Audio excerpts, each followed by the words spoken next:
What's going on, YouTube? This is Luke with Endless Entrepreneurs coming to you guys with another sales update video. Specifically, this will be centered around what I sold on eBay during the month of September, what my results were, and I'm going to touch a little bit on what my October goals are, and then a little bit more on kind of where eBay is heading as far as real estate goes and how we're starting to leverage that moving forward in this fourth quarter especially. So definitely an exciting time. If you're new to my channel, I sell part-time on eBay. I work full-time in the corporate finance world. And if you saw my recent video, I literally just put in my 2-week notice to kind of transition to a more contract-based role, a little more entrepreneurial and a little more flexible with my schedule so I can keep building my businesses. So welcome if you're new to my channel. I appreciate you stopping in. Just going to check the chat because we are live right now. It is Monday night the 9th. Just see who's in here. Hey, Brandon. Hi, Treasure Hustlers. As you can see behind me, it is a bit of a mess. Shannon, I can't say we would be an inappropriate description of what's happened this weekend. Shannon has spent the entire weekend taping and painting our townhouse here. So very grateful that she's put in all that work. She's exhausted downstairs, relaxing right now, I think. Pretty much put paint on almost every room in the house so far. Second coat on a couple other rooms, and we're just kind of working through it. Hopefully I'll get to help her more this week. But I'll get to that later in the video. I want to jump in first and just talk about what happened in September on eBay. I picked 10 items that sold that I think were kind of unique to talk about and share with you to give you some value. I don't have my spreadsheet updated just because the chaos of September, I need to get that updated, especially with tax time coming up. But I am at least going to show you the results from my eBay tab and, you know, kind of show you what happened there.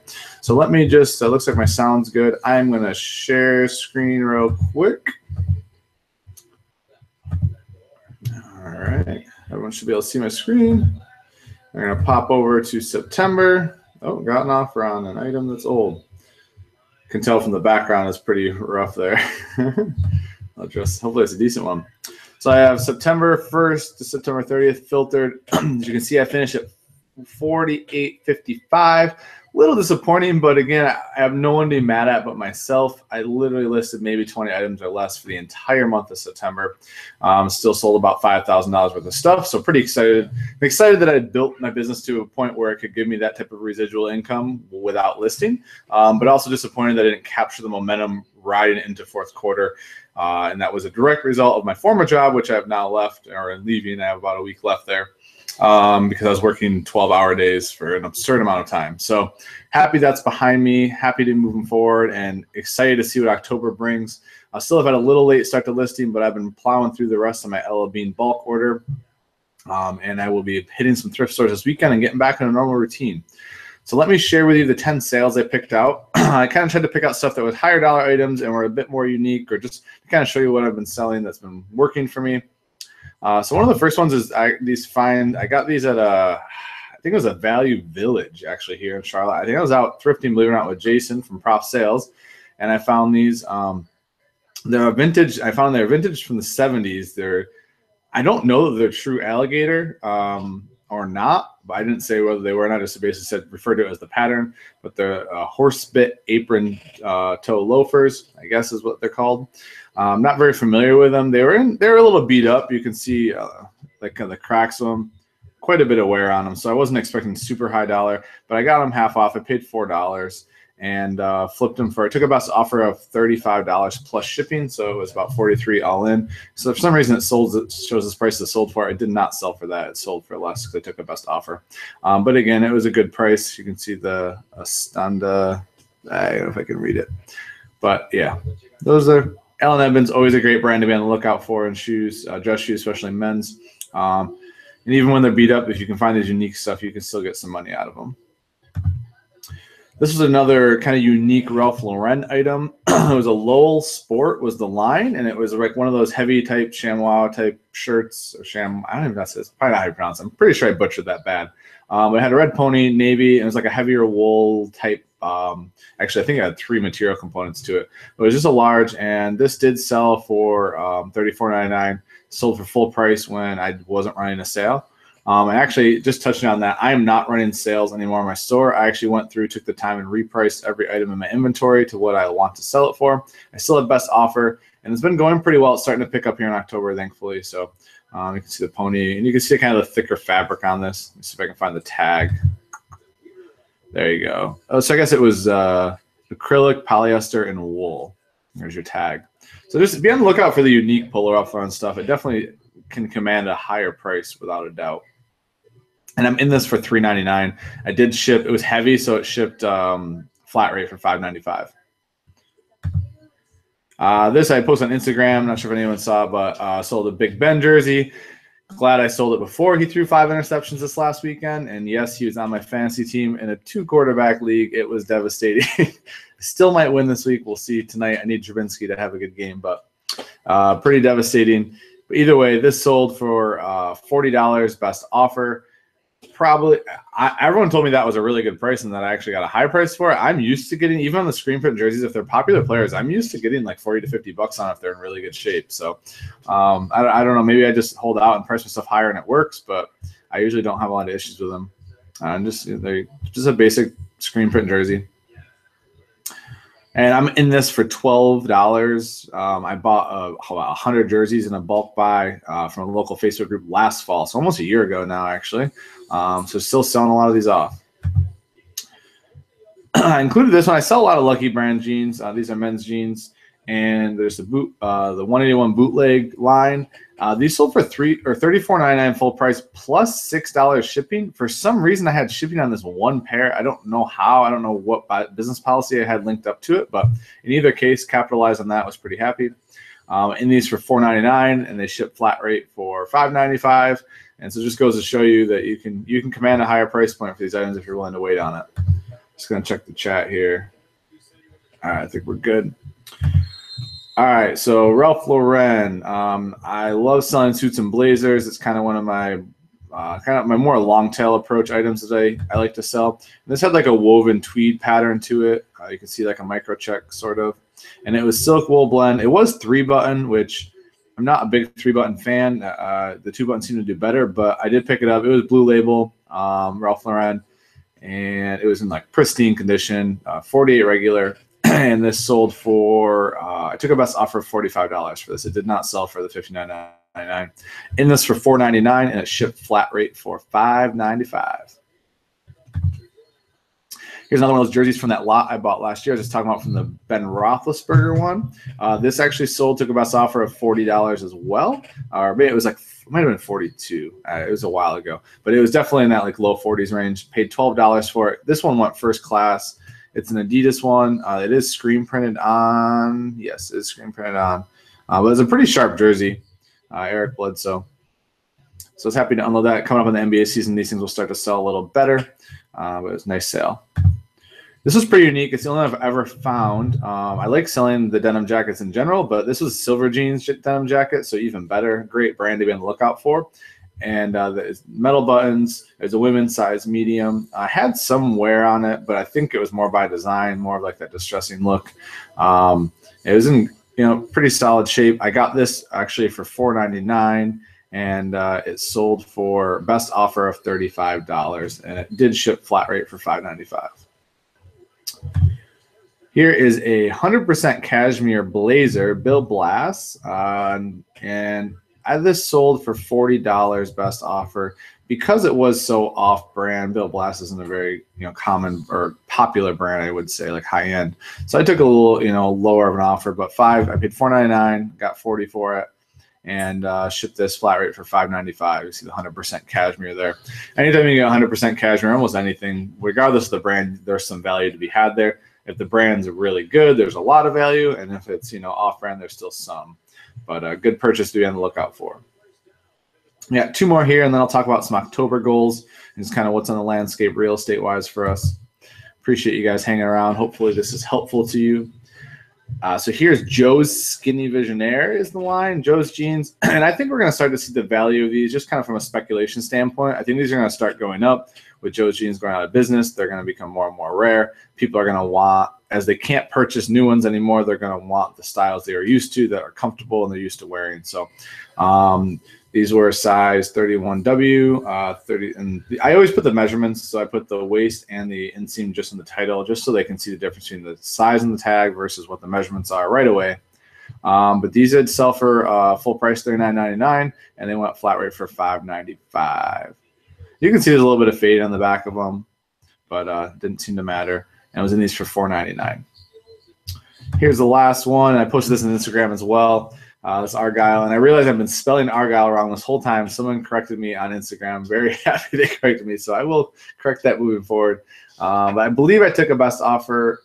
I think this was $38 it sold for. I'm pretty positive. And it was really lightweight, so it shipped first class. And I was in this for $3.99. Had a great pink and gray pattern to it. It was an awesome shape. It was Lyle and Scott. And so either way, be on the lookout for cashmere. This stuff's starting to sell too, especially getting into the fall time and heading towards the winter. It's starting to really move off the shelves for me. So that's what I got for you from a sales update standpoint. I'm going to stop sharing here and come back to you guys. Like I said, disregard the bins. We've just literally had to put stuff that was in the way of walls anywhere we can find it. So unfortunately, bins and crap are back there. But yeah, so that's September. I mean, selling about $5,000 without listing anything, I'm pretty happy with. I mean, from a output for my effort, I think it's a great ROI on my time. From a standpoint of entering fourth quarter, I would have hoped to have almost double that in September. Like that's from when I set my goals this year, that is way behind where I wanted. I wanted to sell $100,000 this year. I am not going to hit that goal unless I have some home run months. I do think I'm going to come close to 80. I think that's a pretty realistic number to hit this year, which would be about double what I did last year. So super happy with that as long as I keep putting the effort. But for October, my goal is here. We're a third of the way through the month, basically. Tomorrow's the 10th. We need to get this townhouse we're living in and all the updates done and everything like repainted. There's a couple, like we got to replace a countertop in the kitchen. We need to replace some vanity stuff in one of the master bathrooms, replace the shower in there as well. And then we have to recarpet before we move out. Just there's some areas of the carpet, and we're putting hardwood laminate in one of the bedrooms and continuing. So we have all these like small little projects, and we got to get those done before December 1st, basically, is our deadline. So we've got about 6 to 7 weeks ish. And that's with a holiday mix in, some traveling to Tampa for wedding planning. So we've got a lot to get done. So that's why we've just been hitting it hard. And the other goal is eBay related, is I want to get every item I have in this house listed by the end of this month. And that includes, there's a couple hundred pair of pants in the garage from the Ella Bean order that are just extra quantity, need to be added, bagged up, tagged, and taken to the storage unit. I'm going to organize both storage units completely, add all the shelving necessary. I need to get all the bins off the ground and get that ready because we are going to be trying to move. The reason we're going to rent this out is we're going to close on a house of some kind closer to uptown because we are really far. Like right now, it's like an hour commute for Shannon to get to work, and it will be even about the same for me now and with my new job. So it just makes more sense for us to get a little more centrally located. So we're going to be spending our time house hunting, fixing, and then listing as much as possible on eBay so that you can take the money from that towards the next house. And we will officially, when that happens, have our first rental property. So this will become the first piece of our rental portfolio. I'll probably document a lot of the changes we're making around here. We are by no means experts at all. We are just diving headfirst into this and figuring out as we go. It's always been an ambition of mine, as well as with Shannon's, is to start building this real estate portfolio. And over the next decade, we've had a lot of goals that we align on as a family, and we're trying to pursue. So eBay for us is a way, and for me especially, is a way for me to leverage my eBay business into growing that real estate portfolio. So it's kind of exciting that I've had that in my head for a while now. A couple of years, believe it or not, that was going to leverage it. And it's just so exciting to kind of be at that tipping point where now I get to actually start using that money for that, right? Like I actually can use it to make repairs here and upgrades. I can use that for the down payment on the next place. You can use it for, all those different things. And so it's actually even more motivating to get back to listing and really growing my eBay income. And there's definitely more videos of documenting that. I'm excited to document kind of the updates and as we learn, because I'm not very handy at all. Like anyone could tell you that knows me, I am not handy, but I can watch a YouTube video and I can absorb knowledge pretty well. So we're going to see how that goes and kind of test my skills a little bit. From a listing standpoint, like I said, I want to list everything in here, and my goal would be from unique listing standpoint is I want to cross 300 unique items this month. Which would be pretty impressive because of the multiple quantity listings I'm putting up from Ella Bean. I think that's very possible. I'm getting back to my morning routines where I'm going to start, spending 2 to 3 hours in the morning every morning on my business. And it's added a level of clarity now that this is all happening and moving. It's added a ton of clarity for me and for Shannon to just kind of bear down and focus on what's important. So really exciting times. We're actually going to be going out Saturday looking at properties with our realtor because we need to decide pretty quick where we want to go, what we want to close on, and get some offers in there. I know I had mentioned before that I was going to try to build Shannon's eBay store up, but actually we're not going to have to do it that way. So I'm going to be just building mine up and continue to track that, which is exciting. It just keeps it easier. It's a little more linear for me, so I can just keep building that up. But that's really the plan, guys. So we'll have property one here in about, no matter what, in 8 weeks, this will be a rental property. So we'll have our first piece of our portfolio, which is really exciting for us. And hopefully, along the way, feel free to ask any questions about it. I know a lot of people are curious about that. If I don't have the answer, I'll refer you to good resources. I use Bigger Pockets a lot. I watch a lot of the podcasts on there. If it's something that interests you, definitely check them out. They have a lot of really good free content.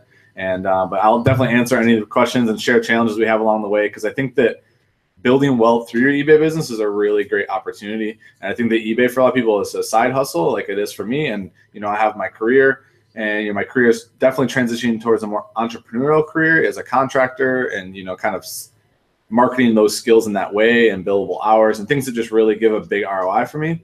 But at the same time, I don't know that I'm ready for that to go away. And it's a great opportunity to take that and then in extra income like eBay and leverage it into an investment type portfolio like real estate. So just an exciting time. I'm going to go watch the football game, and I have to fill out tons and tons of paperwork while I'm watching the football game. And I need to tweak a couple things on my eBay store, my shipping policies. So I'm going to go do that. If you have any questions, definitely drop in the chat. I'm sorry I have not been paying attention to the chat, guys. But I just wanted to get that out there, let everyone know what was up, and let you guys know, kind of what I'm doing. So I will, hopefully my goal is to be like 4 videos a week. I don't think I'll ever get back to the level of doing a video per day. I apologize for that. That was an intense time when I was able to do that, and it's just not really realistic. It doesn't line up enough with what I'm doing, but 4 videos a week is very achievable for me. I love interacting with the audience, love interacting with everyone in this community. So I think 4 videos is kind of going to be my sweet spot for what I put out. And just kind of be open to the ideas you have on topics. I know I have a list of people's requests, but always open to more ideas as we go. And Brandon, yes, I'm not running sales anymore, but I am running, I am doing best offer. Let's see. All right, I think that I see, I'm just going to answer a couple of these questions before I jump off. So Mystic Bazaar said, you need climate-controlled storage units or it won't affect the clothing even here in Florida. I can't answer for Florida, but here in North Carolina, I just use 12 by 15-inch poly bags. I tape them and seal them, and then they go into a bin. That's also sealed, like one of the snap. They're like this. I don't know how big the bins are. I'll show you in one of my other videos. But I do have links, affiliate links in my description if you do want to check out the poly bags I use. I don't have any problems with smell or storage, and this is probably over 2 years now. I've been using storage units here that are non-climate controlled. Someone just asked, how long did it take to start making steady sales and build momentum when you first started? It took me, I had to have several hundred listings before I had daily sales. I think it was like probably 400 or 500, and I started getting daily sales. I've got about 1,800 now on there, give or take, based on when my auctions are running, of unique items. And I'd probably sell on average 8 to 9 items a day, somewhere around there, I think.